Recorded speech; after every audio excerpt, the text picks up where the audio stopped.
I'm Mel Stewart, and this is the SwimSwam Podcast. Joining me today, we have Olympic medalist Kieran Smith, coming off World Championship gold in the 4x200 freestyle relay, where he anchored in 144.3.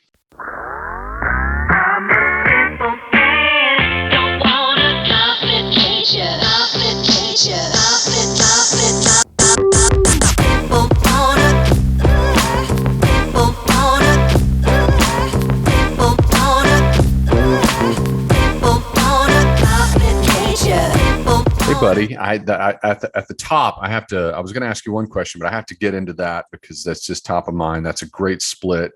Is that an answer to the Olympic 4x2? Yeah, we were planning on doing something big in that relay after World Championship trials, because we posted 3 145s and a 146 low, and add it all up, I think we're before Duncan had to pull out of the Worlds, I think we were at least in the contention for a gold medal. But once that happened, unfortunately, we were like, we got to win this relay. And everyone did their job. Everyone did really good splits. And I was just happy that I had a lead going into the final leg. It kind of took the pressure off because I was really nervous. Well, I have to ask, is that it's, a lot of people don't have the experience. I was a 4x2 freestyle. I swam at the Olympics, swam at World Champs. I didn't feel as much nervous as on a relay, but then again, I was always going second. I wasn't anchoring. So does the pressure build as you move through the relay?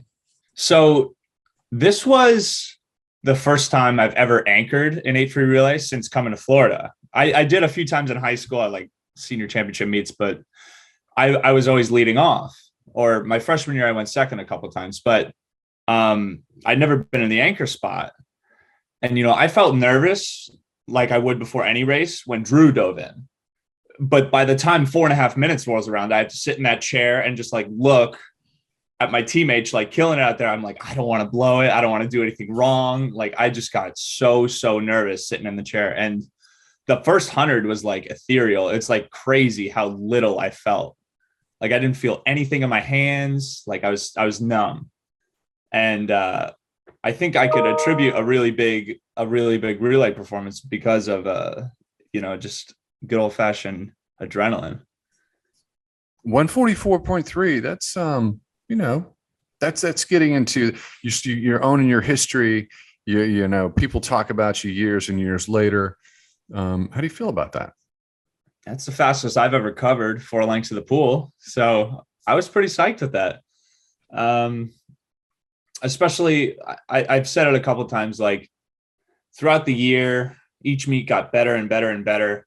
And that was my 6th swim of the meet. And I felt like I was fresh. It was my best performance of the season. So it was so nice to cap off, the World Championships with a gold medal and a really good split. All right. Well, I jumped into this interview way too fast, and I should have started with the elephant in the room. We're hearing through the grapevine that you have turned pro. Can you confirm that?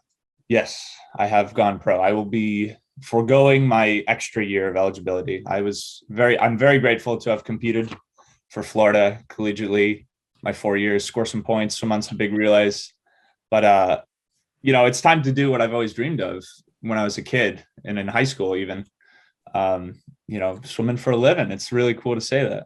Like, what do you do for work? Oh, I'm a swimmer. You're a professional athlete and a Speedo athlete, Team Speedo. Yeah. You're with the right team. And just, I'm sit back, as one of the co-founders of SwimSwam. And I used to be always doing the interviews and closer to it. Now I'm on the business side a lot more, but, I've watched it from afar. And I've always like, I'm kind of calculating athletes and going, that's a good ambassador. That's a good investment. So I'm happy that Speedo made this marriage with you.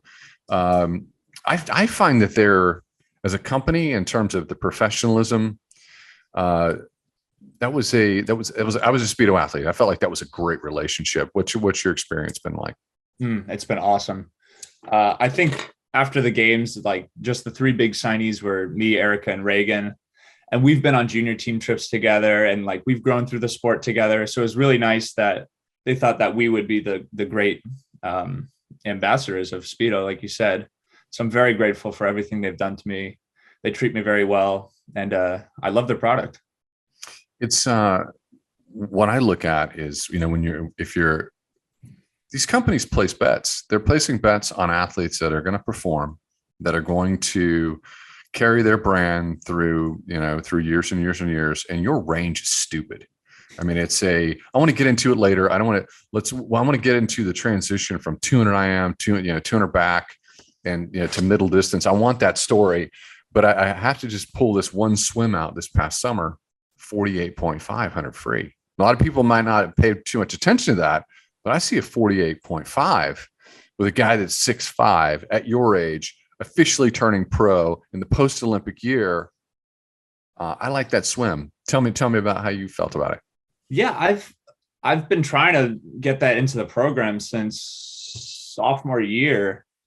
We swam at SECs that year. It was a pretty good swim, and as I've gotten older, I've gotten a little bigger, a little stronger. I've seen more success in a 100-meter freestyle, and the point of swimming that is to swim on more relays, because I love swimming on relays, and usually Team USA does a good job of bringing medals home. So the more opportunities I can to put myself out there, and the goal would be obviously to get in a top 4 spot so I can swim in a finals relay. But I'm sorry, help our audience out. What was your PB in the 100 free before you went to 48.5? It was 49.1 from 2019. So it was a good drop. It was a good progression since then. Okay, I cut you off. What did you want to finish that thought? Nope, that was all. All right, so 40. So then let's play the game. Let's play the swim game, which means you got to be an analyst. 48.5 post-Olympic year. You've got your a little under 2-year run up to trials. What's it going to take for Kieran Smith to get on that 4x1 in Indy? In Indy for 2023. 2024. Oh yeah, that's right. I forgot it's going to be in Indy. All right. That's a tough question. I'm putting you on the spot. I'm sorry. I got to put you on the spot. We got to play the game. Here's the thing. You can screw up. I screw it up all the time. I'm a hopeful that USA Swimming will always keep progressing, keep getting faster. Do you remember what it was for 4th? I think Brooks was 48.2 in 2021. It's got to be a 47 by then. We will definitely be putting 4 to 6 in the 47 range. I feel like, I feel like if you want to be safe, you've got to be prepared to dip under 48 seconds. Yeah. And, it always seems like we take 5 and 6, but Ryan Held, we didn't take Ryan Held. He got 6th in the 100 free. So when you're 48.5 at this point, your size, your training, your background, you're only going to get faster. We know you're going to close on that second 50. This is what I predict. I predict you're going to be out of it 15 meters from the wall, and you're going to cruise past everybody, put your hand on the wall, and you're going to sneak in. It will be a 47. I think about like the guys that are really hot right now, like Drew Kibler. He was just 48.2, 48.3. Hunter, he's progressing really well, 48.2. Justin Ress has just rekindled his love for swimming, and he's going best times at his age. So I can't imagine those guys are going to be slowing down for the next 2 years. All right, I literally wanted to talk to you just about that 100 freestyle. That was a second. I was like, I saw that. I was there. I was at team trials and watched that. So I was like, that's something that we should take notice of. Thank you. Flipping back to the pro topic, a lot of people are going to be wondering. I have to ask this question. It's like, with name, image, likeness, NIL, why turn pro? You can earn your money, represent your college team. Why go officially pro?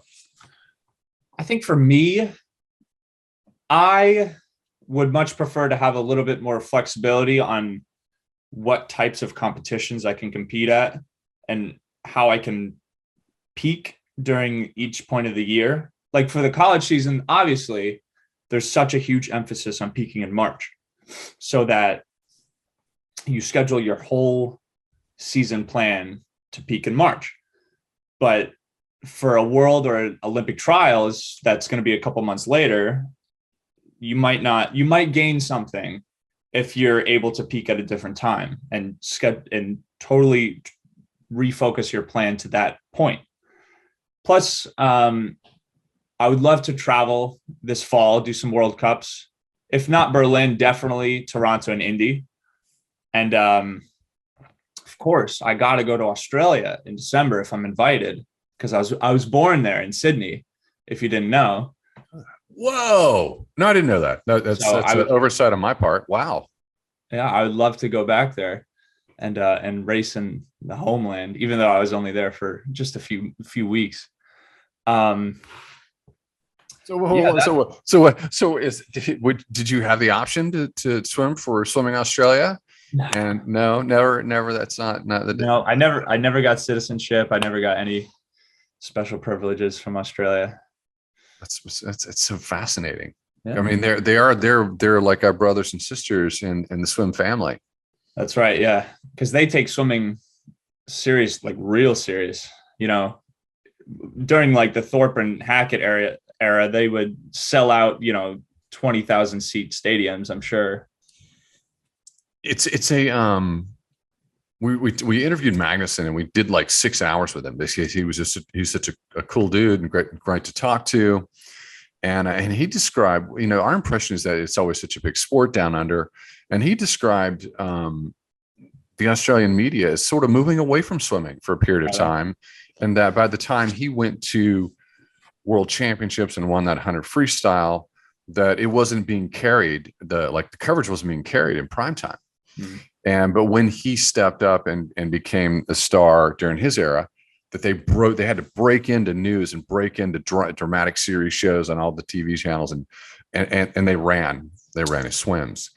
And this is something that we don't understand, but he took a vacation after that competition and then flew home. And when he got off the plane, he realized that his life had changed forever. And that he was so famous he couldn't go to the grocery store. Oh, and it messed with his head. They know that those Australians, they pay attention. It's front page when you win a world championship. You could have had that sort of fame, buddy. What you chose to be Team USA. Yeah, God bless you. Easy decision. I'm American. All right, that's cool. Let's so you turned pro, and what is Coach Nesty, Anthony Nesty it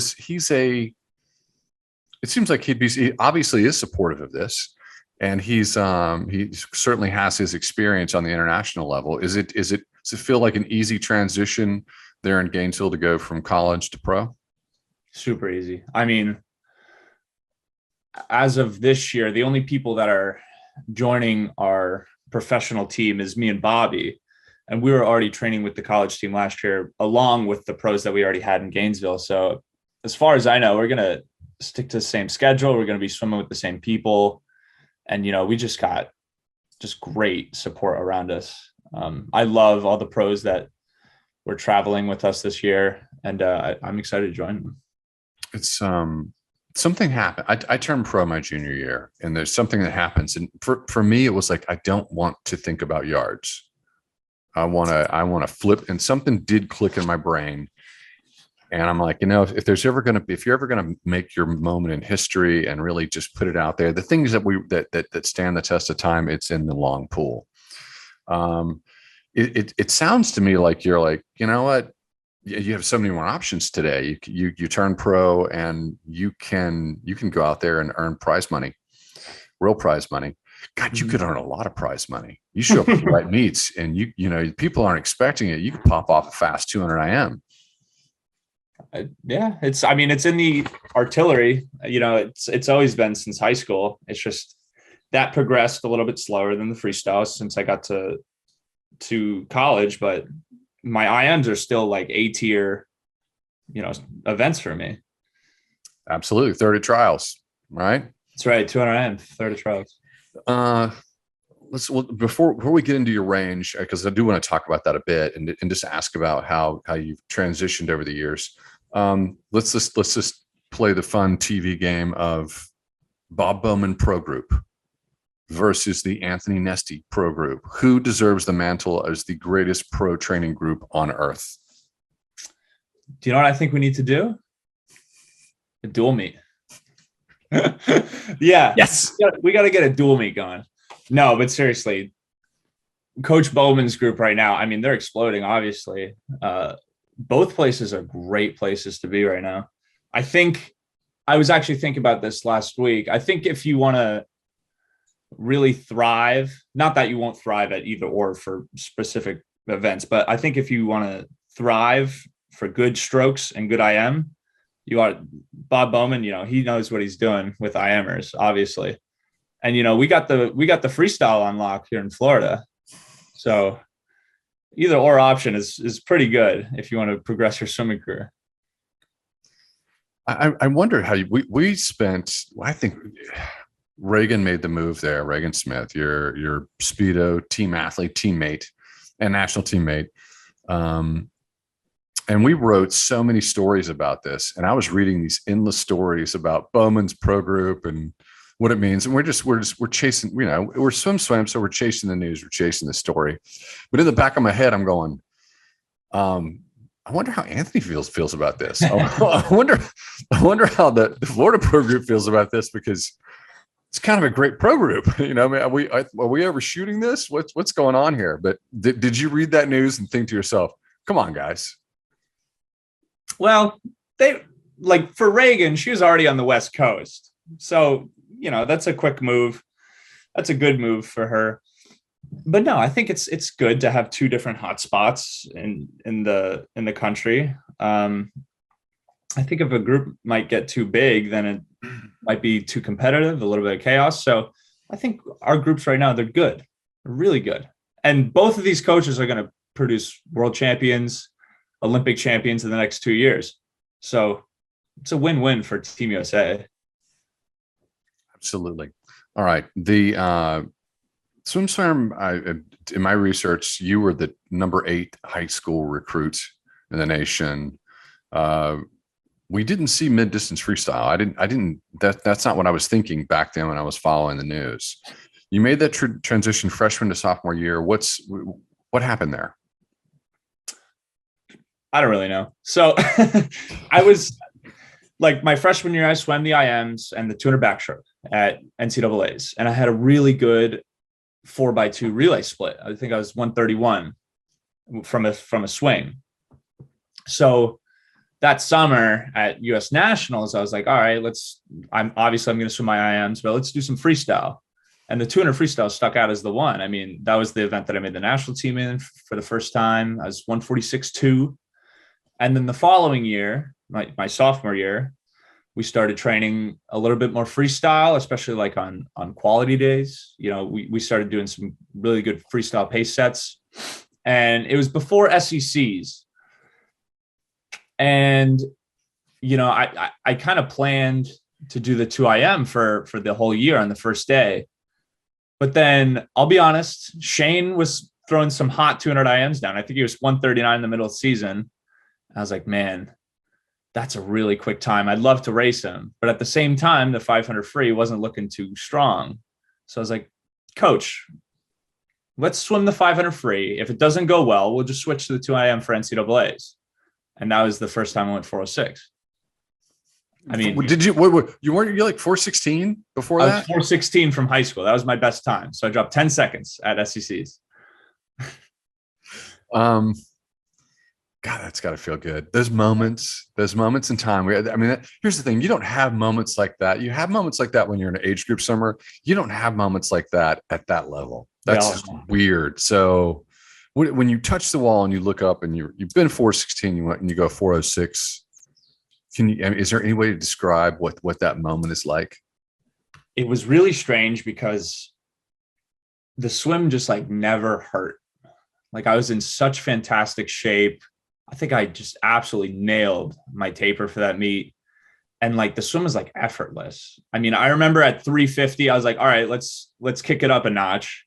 And I went from 10 to 11 strokes like it was nothing. Like it was like my changes of gears were so natural. My flip turns and my push offs were so crisp.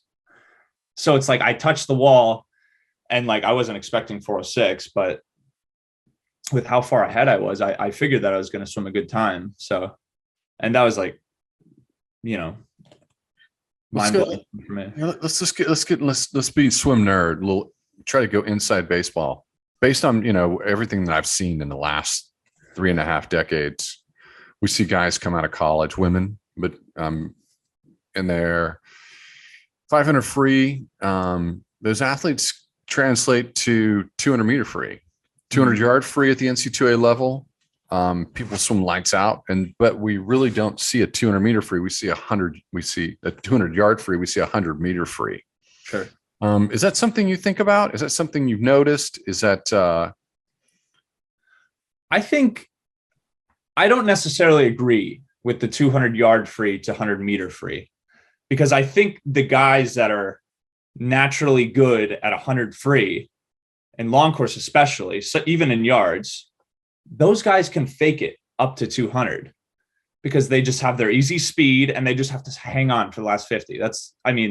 Unless you're a pure 50 freestyle sprinter, then you can't go up. But if you're a 100 freestyler that knows how to get the job done in 100 free, you can fake it up to a 200. It's a little bit harder to fake in the long pool. But like, I think of guys like, who am I going to think of?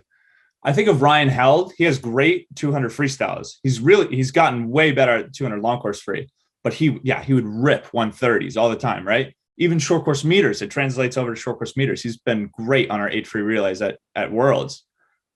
So, and he's obviously one of the best 100 freestylers in the world as well.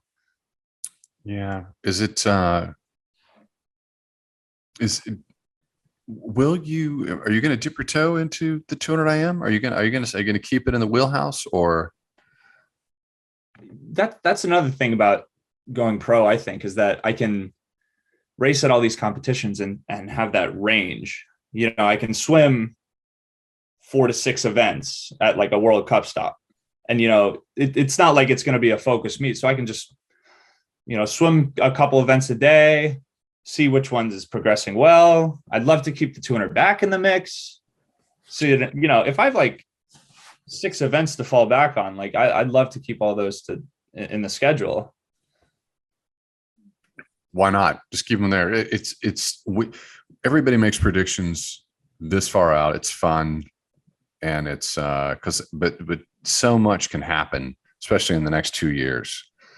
Take us, I just out of curiosity, if I were sitting down and having a beer or a cup of coffee with you, I'd be like, what is it like training with Fink?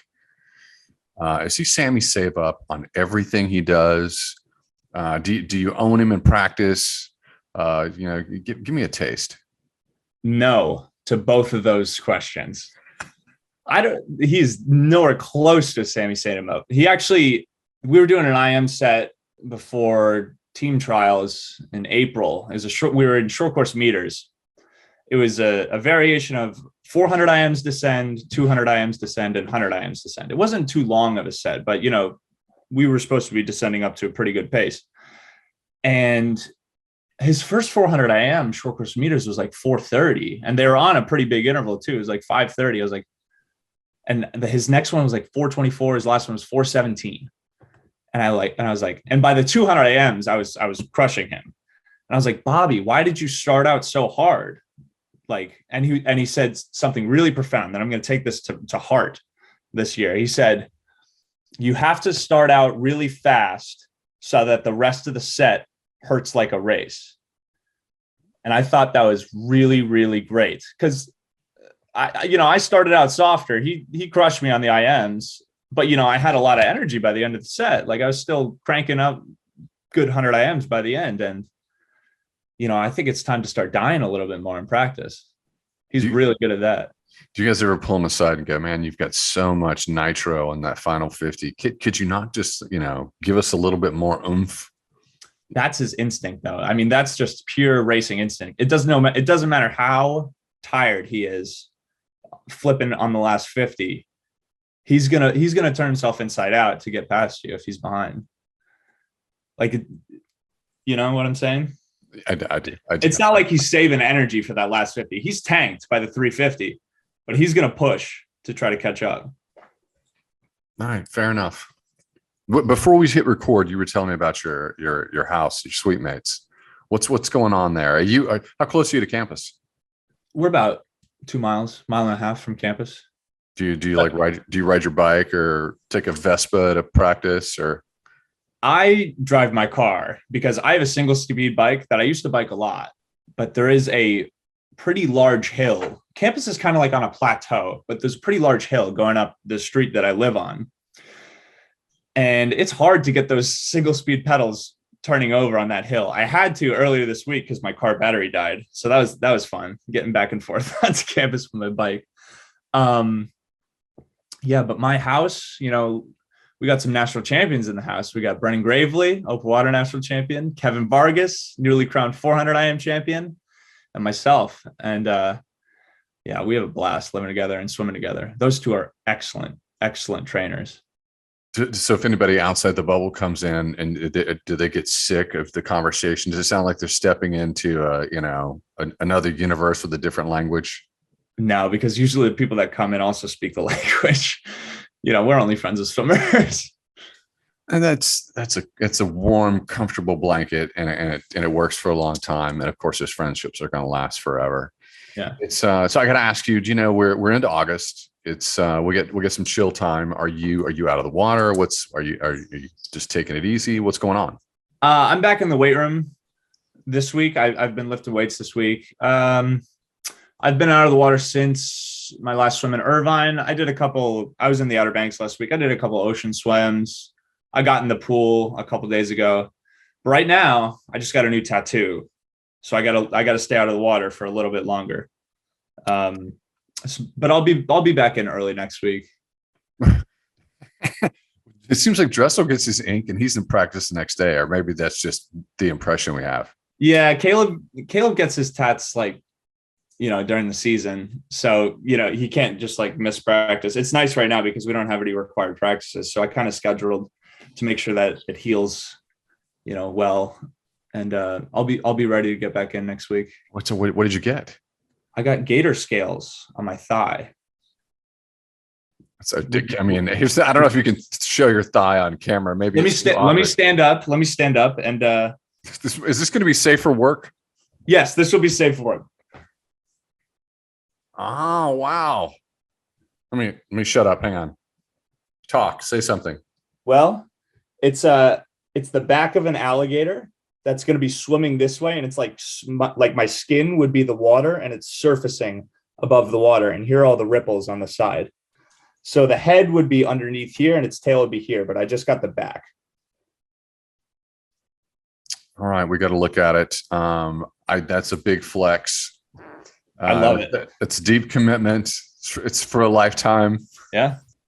So I'm a gator for life. That is the whole point, right? You're gator for life. That's right. I hadn't talked to Nesty in years and years and years, and we did a podcast together. We raced against each other when we were kids. We were racing in high school, and I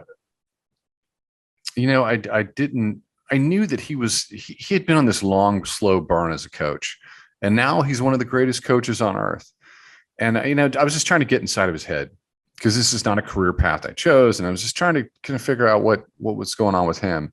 And I was floored by how chill he was, and the impression he gave me was that he cared more about his swimmers' mental health, where they were at as human beings, and that seemed more important than what was happening in the water. Oh yeah. Was that propaganda or was that real? No, that's absolutely real. At the beginning of season, every year with the new freshmen and the whole team, we have meetings, obviously, but like my first meeting with him, I was shocked that he didn't start going on about swimming and training and blah, blah, blah, blah, blah. He really made an emphasis to make sure that we knew that he wanted to develop us as mature young men and develop our emotional intelligence, and make sure that we leave his program, because not everyone goes off to be professional swimmers, obviously. We leave his program ready to work and ready to be young adults. So, I mean, like when I heard that, I was like, this is the man right here. But then obviously once we get into crunch time, he's the best swim coach too. I mean, Coleman Hodges dropped in for a practice and pancakes. Hopefully he'll do another one this year. And so I looked at all the footage. I was looking at all the B-roll, and he seems like he's in control. And it seems like a nice calming presence, but he can, everybody moves when they need to move when he speaks. So yeah, I was checking out his game. mm-hmm. So I have to ask you this, you want to be emotionally intelligent, you want to have great careers, you're a professional swimmer, but I've been checking out your Instagram and snooping you. Are you going to have a design business? Because I see your last post. It looks like you're trying your design skills. My last post. Remind me what my last post. You don't even know what your last post was. Was that with me in the pink suit, with the Speedo suit? I'm not sure what it was. I just checked it out. I was looking at it yesterday. It's hang on one second. First of all, drop your Instagram handle so people know how to follow you. At Kieran Smith. Kieran Smith, more professional than Michael Phelps, who has the weirdest handle ever on Instagram. Michael Phelps could easily get Michael Phelps as his Instagram handle, but that's his handle. Everyone knows him. It looks like you took it down, or maybe what did I post? Was it on my story? Remind me, please. It might have been on your story. It was just, I forgot what it was. It was you just obviously did some graphic design stuff. So there's nothing there. There's no pay dirt there. Design is not. What's going to be your career? I know you're a pro swimmer, but you hang your suit up. What's going to happen? I study physiology and kinesiology. So once I get my degree, I'm looking to do athletic training, potentially, something high performance. I adore what Keenan does for USA Swimming, his high performance background. He's like instrumental on our trips with USA Swimming, Keenan Robinson. I'm jealous of his job. He's got a great job. He gets to travel all the time, do some research, work with athletes, something along those lines. I pinched a nerve in 2009 or 10, and I was at the pool, and it was so painful. My head was like almost on my shoulder, and I was ready to go to the hospital. And Bowman and Phelps were looking at me, and they were like, I don't want to make it sound like they weren't compassionate, but they kind of looked at me and just went, like Mel's jacked up. And they sent me to him, and he worked on me for about 5 minutes, and I was fixed. He's a genius. He's so good. But I've had this happen. I get stressed, pinch a nerve, and I've suffered for months at a time. That guy is magical. So with your credentials, with your swim credentials, it sounds to me like you could be working for the governing body and work in his office. And that would be your first position post swim career. Yeah, I might have to get some more education before that, but yeah, that'd be sweet. So I don't want to put pressure on you, but are you going to swim to Los Angeles, LA 2028? Haven't thought about that one. Definitely until Paris, obviously, but 2028. So what year were you born? I was born in 2000. I can tell you one thing: I will be there, definitely, watching or competing. So here's the deal: we boycotted in 1980. And the Olympics were in this down period. And in the media, when I was a child, when I was like 10, 11, 12 years old, when you really have heroes, like, there's 10, 11, 12-year-olds that worship you as an Olympic medalist. I didn't have that crew. We lost our heroes because of the boycott. And then there was in the media, it was questions of, will the Olympics even be the Olympics again? Because 84 was half the world, and it was sort of weird, and we didn't know what was going on. The 84 Olympic Games in Los Angeles, the Hollywood Olympic Games, was the best Olympics ever. They turned a profit. It's celebrated as one of the most exciting Olympic Games in modern Olympic Games history. And it was Pardon me. I wasn't there, but it's like, but it was the coverage. It was the way it was done. LA does it right. So if you're there competing, or if you're just there as an Olympic star, making appearances every day, making money, it'll be a great experience. I'm glad that you've made the commitment that you'll at least be present. I'll be present for sure. Is there anything that I haven't covered here? Anything you want to talk about?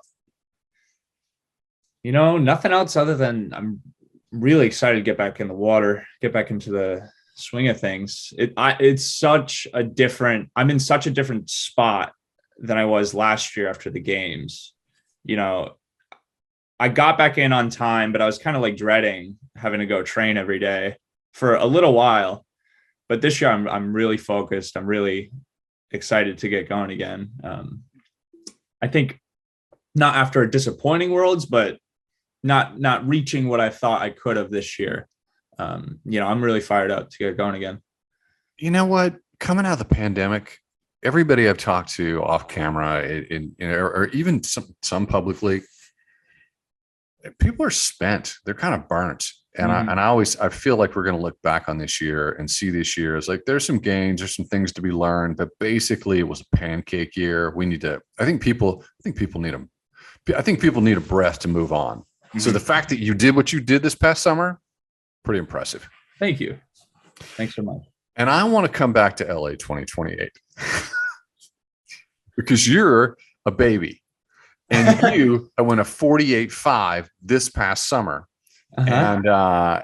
And I'm thinking, so here's my prediction, because there's nothing. I'm just like, you're not even sitting there. I'm just talking to the editorial newsroom at SwimSwam, and we're talking about you. And I'm like, they dropped a 48.5 100-meter free, goes to Paris, swims lights out, takes a breather, travels Europe, hangs out, drinks some good wine. I think you like drinking wine.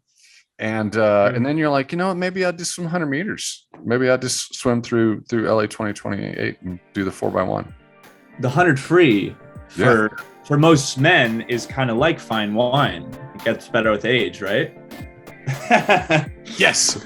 Maybe I can work on that. I'll think about that. I will come back in 2 years to this podcast and I'll think about what I should do. Thanks. Any parting thoughts before we shut down?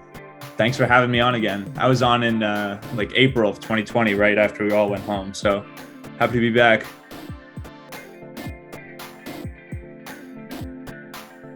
You've been listening to the SwimSwam Podcast. Stay tuned for new episodes every week.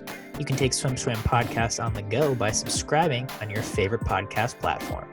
Look for links in the description below, and be sure to subscribe to our YouTube channel for more videos as well.